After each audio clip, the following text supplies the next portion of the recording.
Hello, friends. Welcome back to Salty and Bright's Featured Friday, the place where we share inspiring stories that touch the heart and ignite the spirit. In today's session, we have a guest who embodies resilience, strength, and the power of the human spirit. She's not just an author, she's a living testament to overcome adversity with grace and determination. Our guest hails from the vibrant landscapes of that rainbow country, South Africa, a country rich in culture and history. She's not just an author, she is a storyteller who weaves tales of triumph over adversity. Her words have the power to transport you to a world where challenges become the stepping stones to success. Thandi Boshoma's story is a beacon of hope, a reminder that no matter the odds, we can rise above all. From facing personal challenges to navigating a path in the literary world, her journey is nothing short of extraordinary. We are privileged to sit down with Thandi Bosoma, the author of Rise Up Against All Odds.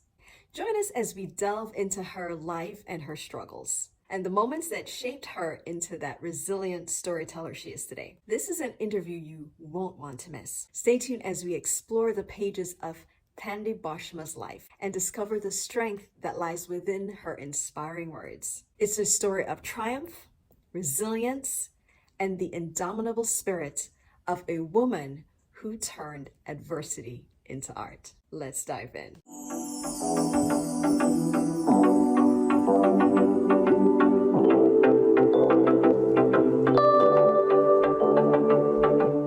Hello, Thandi. Thank you so very much for taking the time to meet with me and to tell us here on Salty and Bright about your journey, about the adversities that you face in the corporate world and what you're doing now. So welcome. Thank you, Karen. Thanks for having me. So if you could start off just by telling us a little bit about yourself, that would be wonderful. Okay, so I'm based in South Africa. I'm a mother of 4.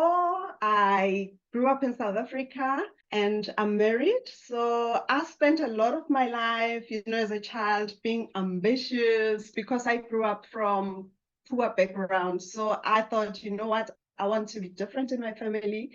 And so I aspired to work for big companies. So hence, when I finished my degree, I found a job in corporate and I attributed success to climbing a corporate ladder. And it really happened for me. I did climb that corporate ladder. Wonderful. So you climbed that corporate ladder and you're doing wonderful things and you're raising your children, you're taking care of your husband. And then what happened? It's happened that, I now transitioned to become a senior manager. And at that year, I was accepted to study an MBA degree, which is very demanding. Mm-hmm. So, but unfortunately, in that role, I was met with workplace bullying. And I didn't know at that time it was workplace bullying. So, as a result, I had depression. Okay. And which followed with a mild stroke. So I got to a point where I was admitted in hospital. I couldn't speak for 5 days. And my kids, I have twins, by the way, they were 5 at that time. And seeing my twins coming to see me in hospital, I couldn't respond to them. Yeah. I only responded with tears, on my face. Oh, I'm so sorry to hear that. Now, we'll talk about, the transition in the hospital, but you said that at the time when you were going through this workplace bullying, you didn't know that's what it was. Can you share a couple of examples so our listeners who may be facing it and may not know that's what it's called, what it looked like, or the experience that you had of it? Okay, so workplace bullying, it would be repeated acts where a person who might have been in a position of power abuse that power to make you feel inferior. So it's very subtle, very difficult to spot, but how it happened in my environment, my boss would set meetings after hours. And if I say, no, but I have a family, I have commitments, and she would use that against me. And during meetings, she would belittle me in front of subordinates. And it happened repeatedly to a point where even when I informed HR, Yes. HR didn't do anything about it. They just said to me, but focus on your job, but they didn't realize the impact it had on me, Yes. on my mental well-being. Yes. So the effects of bullying coupled with the demand of a school schedule, because at this point you are doing your MBA, that whole stressors combined, and now you find yourself in a hospital and your children, you can't talk to them for 5 days. What did that feel like for you? I must say, number one, looking at them gave me the courage to want to survive, because I thought who's going to look after them, if anything happens to me. Yes. But at the same time, being there, muted, unable to speak, I think I call it a story of grace, because it was at that time of that silence where I got to have the intimate moments with my God. Yes. I say to people, I've touched, I've had those moments with my God, because that's when I was able to listen when God spoke. So it was to my children, I want to survive this. I want to come out of this well, but at the same time, God, what are you telling me? What are you saying to me? So hence I call it a stroke of grace for me. A stroke of grace. Well, the scripture does encourage us to count it all joy. And here you're in the hospital, not able to speak. And looking back, you can see it as a moment of God getting your attention. You're at the point where you can't speak. So all you can do is listen. But by God's grace, He kept you, He sustained you. Yeah. And here you are today to talk about that experience. So what happened after that? You got home, you recovered. What happened then? Hey friend, it's so good to have you here. Go ahead and like the video, share it with your friends, and comment. Thanks. And then I got to go back to work. And I remember the day I went back to work, when I walked the aisle, I actually cried, because it now, it was like it brought back the misery of being in that environment, that toxic environment. And I sat, we had a Teams meeting on that day, and I sat in a boardroom. People were looking at me, and my boss walked to me, came, whispered to my ear to say, hey, you actually scared us with a stroke, and you must take it easy, Yes. So I thought, should I believe her? Should I not believe her? Yes. But that's what she said, and it turned out differently afterwards. So she whispered in your ear so nobody else could really hear when she, okay, so I can understand how you're like, okay, she's usually not very kind to me, but she's saying something that seems kind, but then she said it in my ear so nobody else could hear. Was she genuine about it? You said it changed after that. Did you get a lot of work since then? Because she said to take it easy. So just to put it into perspective, I was a manager responsible for project managers, and we were doing a lot of electrification projects. And what would happen is the project managers would do the electrification, and they would every Tuesday submit reports that this is the progress, and I would submit those reports to her. Yeah. And she said to me, I should take it easy. I don't have to go check the sites where the projects were taking place. Yeah. But one day I got a phone call from one of the employees to say they were in a meeting and the meeting was canceled because they were all told to go to the project site and check the progress and come back with any findings they could pick up. Yes. And I was really astonished by that, to say, what is that for? Yeah. And a week later, I was called in a meeting to say it's about the challenges in the projects. Okay. Okay. And I called the project managers to say, hey, since we'll be talking about projects, come in. And she said, no, she doesn't want the project managers to be there. But to cut the story short, the outcome of that meeting was, no, they found adverse findings. Wow. What has been reported to be the progress is actually not exactly. So we would report progress in terms of percentage. This project is 20%, 80%. Yes. And she came back and said, no, that's not that. A lot of the projects are behind schedule. That's not a true reflection. And then when I said, no, give me a chance, let me go back and check with the project managers, as they are the ones who reported that. Unfortunately, she came back and said, no, you are the manager here. You are the one whose head must roll. And it happened like that. Wow. Even Yeah, as she told you to take it easy and she didn't want you going out to the sites. Wow. Mm, You know, from time to time, we do encounter personalities like that in our workplace. mm. And unfortunately, you went through that scenario, and I'm sorry about that. But we do know that God works all things together for the good of those who love Him and those who are called according to His purpose. So she said that your head should roll, and is it that you lost your job at that point? Yes, I lost my job at that point. Actually, when I received the letter of dismissal, Mhm. I was on my way. I had taken a flight to go and write my final examination of strategic management module.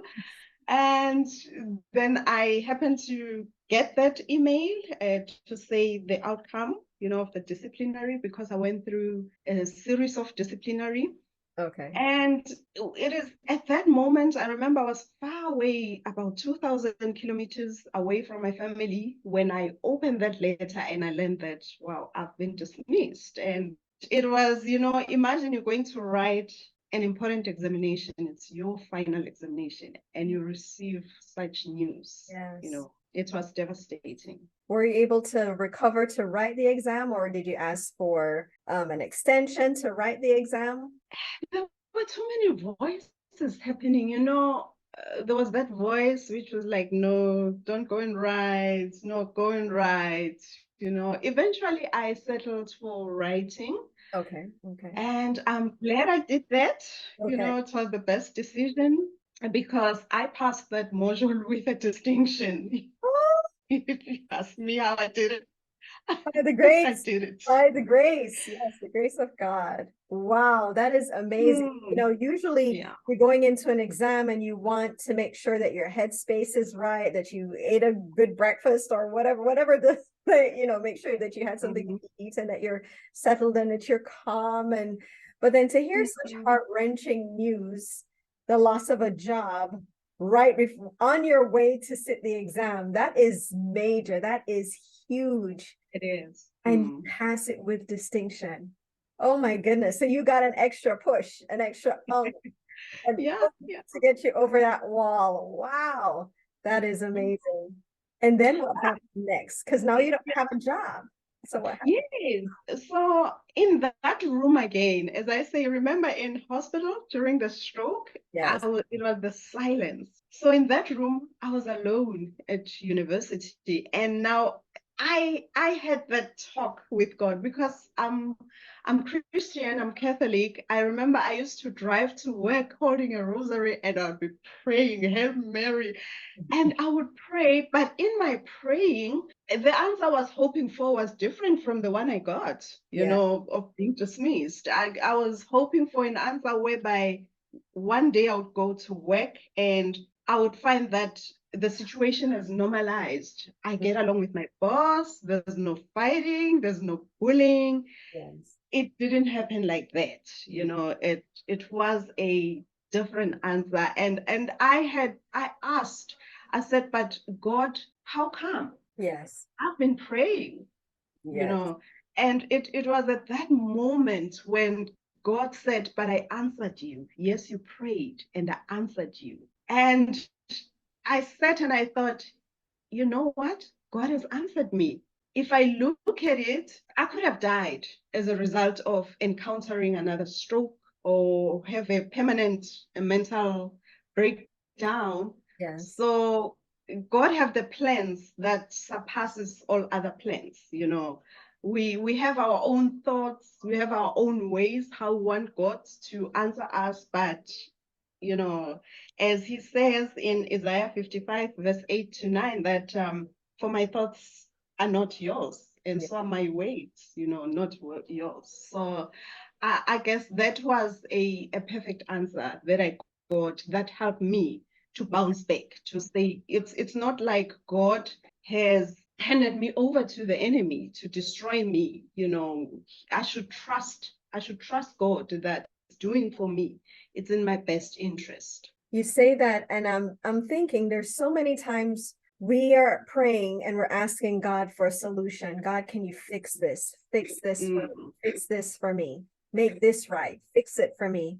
And God fixes it in a way that we're not expecting. You're expecting there's to be, you walk into the office and everything is nice. You can hear the birds singing. You can smell the roses. Everybody's getting along. There's beautiful harmony. Yeah. That's not how God fixed it for you. He actually removed you from the toxic environment. He removed you from the possibility of additional stress. He took you out of the situation. And sometimes it's in looking back that we realize, oh, did me a solid. It's turned out better than I ever thought it would, because I would still be in this corporate grind, still looking at this as success. Imagine. And not looking to him as being my source and having my success in my relationship with him, but looking at this job as an idol in some regard. And he's able to let me just pull you out of here, just so you can see that I am your source and I will protect you and I will take care of you. Come sit with me. Yes. And his ways are way higher than our ways. And he's seeing the big picture, and we just have one piece of this massive puzzle. We're walking around with one piece, and so we're asking for a solution that we think will fit this one piece, not knowing that there are 3-4 other pieces that match our piece. And exactly, the Bible says that in Psalms 31 verse 8, you have not given me into the hands of the enemy, but you have set my feet in a spacious place. So God wanted me. It's like I was in a fish bowl. Wanted me in a bigger space. I did not see that. He removed those walls. And so now the possibilities are endless, because now you can decide what to do next. What do I do next? And so you ace this exam and you're looking back and you're like, God, I asked for you to fix this, and here I am not having to go through the experience at this job anymore. I'm not in this environment anymore. So you fixed it. But then what do you do now? Because you don't have a job. And that's the fear of everyone, because we think of the uncertainties that are going to follow. You have a family to feed. The kids are at school. You're thinking you have financial obligations. You're paying a bond. So you're thinking, how am I going to do that? How am I going to survive? Actually, I was out of a job for 8 months. To count exactly. But I decided, you know what, instead of focusing on how am I going to survive, let me focus on my sphere of control. What am I able to do now? What can I do with this time that I wouldn't be able to do, or I wouldn't have been able to do while I was working full time? So I spent the time, number one, finishing my research project as part of the MBA to make sure that I graduate. And secondly, I decided, hey, let me learn a new skill, and I decided, let me go learn how to swim, because I didn't know how to swim. And actually, to divert a bit, I had a child who was 2 years who drowned, in our swimming pool. So every time I looked at water, it would bring back those negative memories. So I decided, let me confront these fears, let me go learn how to swim. And I'm glad I did. Now I'm comfortable in water. So yes, that's how I decided to bring my focus to something that I can influence and that I can control, instead of focusing on what I did not have control on. And my husband was there to support me, but I had to trust the process, that something will come along the way. And something did come. 8 months later, I found a new job, and I'm still in that job. And I look back, and although it's in hindsight and comparing the two, I'm like, thank you, God, for letting me to be fired. He was able to take you from that environment but you also had the opportunity to concentrate on school. You had the opportunity Yes. to learn a skill that caused fear because of a previous experience. And I'm sorry for the loss of your child. Mm. That's a whole other conversation for another day. Yeah, I'm gonna yeah, go and hash that up today. yeah. But you're now able to pass that fear and learn how to swim. So now you have a new skill. Now you completed school. And now you Mm. have a new job that which is night and day, much better. God created something that provided something better for you Mm. and had you learn other skills in between the time. So Yeah. he answered it better than you could have ever asked him to answer it because your answer was change the people in the job. Mm. Mm. Was Mm. that was Mm. your answer? Can you change the people? And his answer was, okay, I'll take you out of I'm this. not changing the people, yeah. I I'll need take, you somewhere else. let's change you. Let's take you out of it, grow you some more, and then plant you somewhere else. So yeah, Mm. but you've also written a book. So where Yeah. did the book happen within this whole up and down story? Where did the book come in? So I would say the book, it was conceived, while I was in that room, university room. It's so funny that within that space, because I kept on seeing the light and being positive, to say, I trust God. Yes. Something great is gonna come, Yes. because God will never give you a challenge that you cannot overcome. So fast forward to the next year, then I managed to graduate. Yes. And the theme, I decided, my kids said, Mom, you've been through a lot. You need to celebrate this achievement. So we held a nice family and friends graduation party, and there were people doing speeches. The theme was against all odds. Yes. So, and then I had a friend who was there speaking, and in her speech, she alluded to my journey, to the difficulties that I experienced. And she said, you know what? You need to write a book. And the title of the book should be Against All Odds.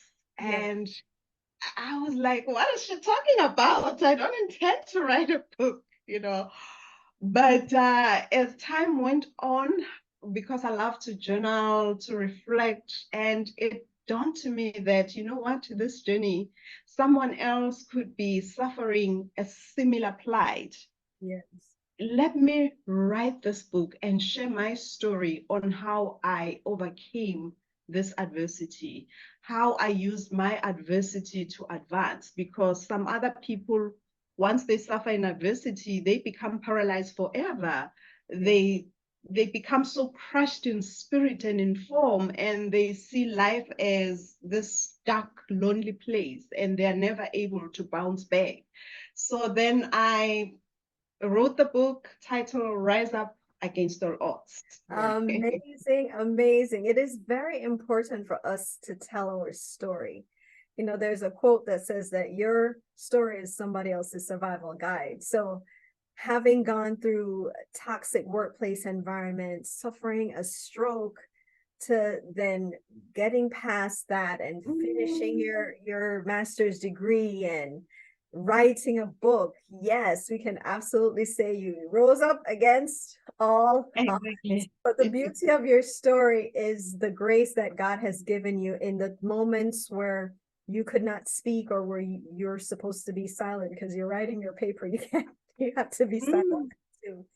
And he is talking to you and encouraging you and giving you hope in that. mm, mm, So, mm, mm. as we wrap up, are there any words of hope that you can share to our viewers today? Yes, and the one word of wisdom I can say to people when they encounter adversities, they need to remember that adversities are a two-sided coin.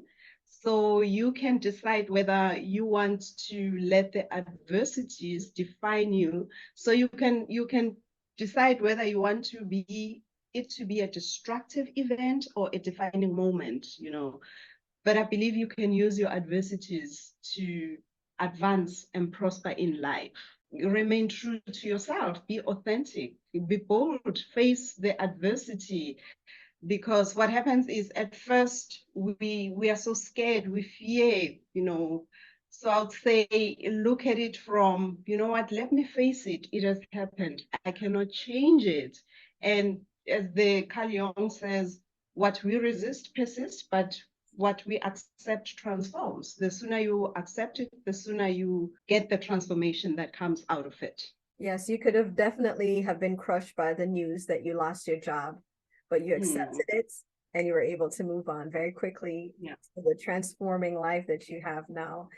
Sometimes these disappointments occur in life and they're there because there's something better coming. And if we didn't face this disappointment, we'd still be holding on to what was not good. And something better is waiting right there, but we're just holding on because we know this. Even though it's not good, this is all that we know. And the unknown of the better is, I'm not sure, I'd have to let this go to hold on to the better. But I know the not good. It's something I'm familiar with. This is what I know. And so having the faith to let it go so you can hold on to what is better, what God is sending better for us. So I really do appreciate your story, Tandy. It's a beautiful story, and I'm pretty sure that our viewers will be excited to read your book, Rise Up Against All Odds. Rise Up Against All Odds. And so if there's anyone that wanted to purchase your book, where would they find it? Okay, the book is available online through Amazon.com. Also Takealot, yes, but Amazon.com, you'll find it there. Wonderful. Well, thank you so very much for your time, and we hope to have you again. Thanks. Thank you, Karen. Have a good day. You too.